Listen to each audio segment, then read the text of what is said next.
Sura ya 37. Usalama wetu wa pekee. Watu wa Mungu wameelekezwa kwa neno la Mungu kuwa ndilo litakalokuwa usalama wao katika udanganyifu wa giza. Shetani hutumia kila njia anayobuni ili kuwafanya watu wasipate ukweli wa Biblia. Kila mara kazi ya Mungu inapoanzishwa, yeye naye huamka kwa juhudi ili kuipinga. Mapambano ya mwisho baina ya Kristo na wafuasi wake karibu yatatokea waziwazi mbele yetu. Shetani ataingiza mambo yake yafanane na yale ya kweli mpaka itakapokuwa vigumu kupambanua, isipokuwa kwa njia ya maandiko matakatifu peke yake. Wale wanaojitahidi kushika amri za Mungu watapingwa na kudhihakiwa. Ili kusudi waweze kusimama na kushinda, ni lazima wafahamu mapenzi ya Mungu jinsi yalivyofunuliwa katika Biblia. Wataweza kumheshimu tu wakiwa na ufahamu wa kweli kuhusu tabia yake, serikali yake na makusudi yake. Halafu watende kama yalivyo. Hakuna wengine isipokuwa wale waliojiimarisha kiroho kwa njia ya ukweli wa Biblia ndio watakaofaulu katika mapambano ya mwisho. Kabla Mwokozi hajasulubishwa, aliwaeleza wanafunzi wake kwamba atauawa na kufufuka tena. Malaika walikuwako ili kuyakazia maneno yake katika mioyo ya watu, lakini maneno yake yalitoweka katika mioyo ya wanafunzi wake. Na wakati jaribu lilipokuja, Yesu alipokufa, matumaini yao yalitoweka, wakafanana kana kwamba hawakuonywa juu ya mambo hayo. Vivyo hivyo, unabii umetufunulia mambo yajayo waziwazi, kama wanafunzi waliofunuliwa na Kristo. Mungu anapotuma maonyo, utazamia kuwa kila mtu atayategea sikio na kuyajali, lakini makundi mengi hawaelewi ukweli huu muhimu, na wakati wa taabu utawapata bila kuwa tayari. Adhabu ya kutisha itakayowaangukia watakaomwabudu mnyama na sanamu yake.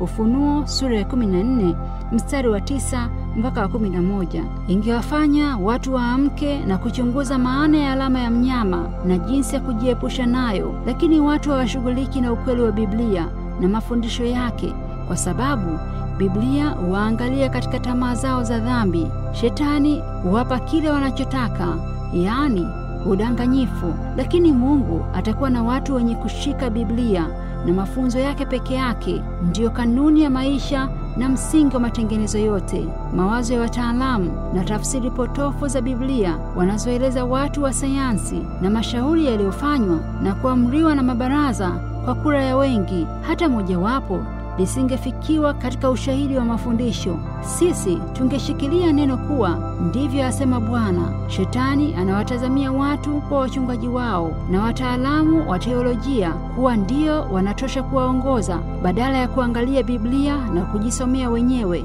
Kwa vile anavyowaongoza wawategemee viongozi hawa, basi anawavuta wengi. Kristo alipokuja, watu wa kawaida tu walimsikiliza kwa furaha, lakini wakuu wa makuhani na waongozi wa watu walizama katika chuki, wakamkataa Masihi. Waliuliza, inakuwaje watawala wetu wenye maarifa na akili hawamwamini Yesu? Walimu hao waliongoza taifa la Kiyahudi kumkataa mkombozi, kutukuza mamlaka ya kibinadamu. Kristo alikuwa na maono kuhusu jinsi watu watakavyoitukuza hekima ya kibinadamu mpaka iwatawale dhahiri. Hekima hii imekuwa laana kuu katika vizazi vyote. Maonyo yake ya kutofuata waongozi wa kibinadamu katika hali ya upofu yameandikwa ili kuwaonya watu wa vizazi vijavyo. Kanisa la Rumi limewapa tu viongozi wa kanisa uwezo wa kutafsiri Biblia kama wapendavyo na kuwaaminisha watu wafuate hivyo, ingawa watengenezaji wa kanisa walitoa Biblia isomwe na watu wote. Lakini msingi ule ule ulioshikiliwa na Rumi huzuia watu wengi katika makanisa ya Kiprotestanti wasichunguze Biblia wao wenyewe. Walifundishwa kufuata tafsiri ya kanisa. Maelfu hawakupata chochote, ingawa Biblia hueleza wazi kilicho kinyume cha imani yao. Watu wengi wako tayari kujitolea roho zao kwa waongozi wao wa kanisa. Mafundisho ya Mwokozi huyasoma kijuujuu tu bila ya kuyajali. Je, Hawa wachungaji wao ni watu wasioweza kukosa, hawana upungufu wowote. Tunawezaje kuwategemea watuongoze tusipowathibitisha kwa neno la Mungu kuwa ni wachukuzi wa nuru? Upungufu wa unyofu ndio husababisha watu wengi kuwategemea wataalamu na hujitandika katika makosa yao bila kuwa na habari. Huona ukweli wa mambo katika Biblia na huona uwezo wa Roho Mtakatifu ukiwaongoza wahubiri wa Injili, walakini hata hivyo hukubali waongozi wao wawapotoshe kutoka katika nuru. Shetani hunasa watu wengi kwa njia ya kuwadanganyisha pamoja na maadui za Mungu au msalaba wa Kristo. Muungano huu unaweza kuwa wa kuzaliwa, kuoana au rafiki. Watu wa namna hii hawatamani kutimiza wajibu wao. Wengi husema kuwa haidhuru kitu, mtu aweza kuamini katika kanisa lolote, bora tu maisha yake yawe safi. Lakini maisha hutengenezwa na imani ya mtu. Kama ukweli upo lakini hatuujali, mwisho tutaukataa na kuchagua njia ya giza kuliko nuru. Kutojali hakuwezi kuwa udhuru wa kutenda dhambi ambavyo kuna uwezekano wa kujua mapenzi ya Mungu. Msafiri akipita mahali pa njia panda na vidokezo vinaonyesha mahali kila njia inakokwenda, asipojali hizo alama na akatafuta njia yoyote tu anayopenda, anaweza kusafiri kwa makini, lakini kwa kweli atakuwa amepotea njia. Wajibu wa kwanza na mkuu, kuwa na nia njema peke yake na kufanya kama vile mchungaji anavyomwambia kuwa ndiyo haki hakutoshi. Inampasa kila mtu kuchunguza maandiko kwa ajili yake mwenyewe. Humo hataona vibao vinavyoonyesha barabara ya mbinguni na wala asibahatishe. Ni wajibu, tena wajibu mkuu wa kila mtu, kujifunza kutoka katika maandiko ili apate kujua ukweli wa Mungu ulivyo, halafu atembee katika nuru ya ukweli huo na kuwaongoza wengine pia kutembea hivyo. Inatupasa kuwa na mawazo yetu wenyewe na vile tunavyosimama wenyewe mbele za Mungu. Watu wasomi pamoja na majivuno yao ya hekima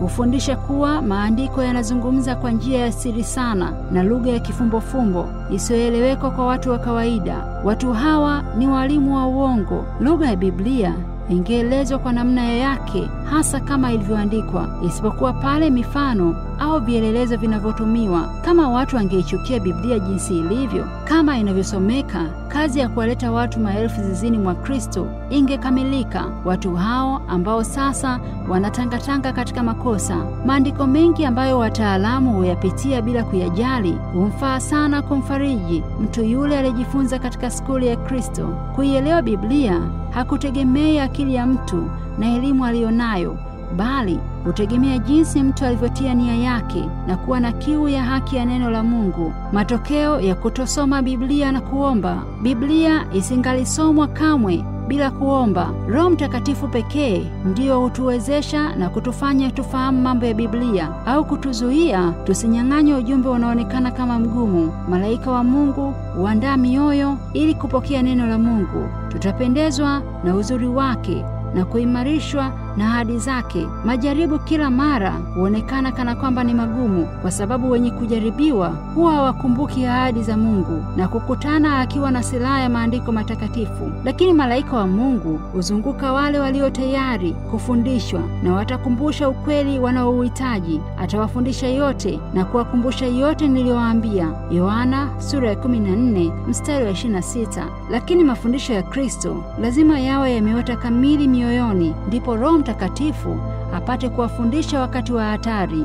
Mambo ya mwisho ya dunia iliyojaa watu karibu kuamuliwa. Kila mfuasi wa Kristo lazima aulize, Bwana, unataka nifanye nini? Matendo sura ya 9 mstari wa 6. Lazima sasa tutafute kwa uhakika kuwa mambo makuu ya Mungu katika maisha yetu. Hakuna muda wa kupoteza. Tumo katika ardhi ya Shetani. Msilale yenye walinzi wa Mungu. Wengi hujifariji kwamba hawafanyi makosa kadha wa kadha. Kule kuwa mti katika bustani ya Mungu hakutoshi, lazima wazae matunda. Katika vitabu vya mbinguni watu hawa huandikwa kama wanaoharibu ardhi. Walakini wale ambao wameidharau rehema ya Mungu na kushutumu neema yake, upendo na uvumilivu wa Mungu ambao unawashughulikia. Wakati wa kiangazi miti yote huwa aina tofauti ya kijani na mingine, lakini wakati wa baridi ukifika, miti ya kijani hubaki katika hali ile ile na mingine hupukutisha kabisa majani yake. Hebu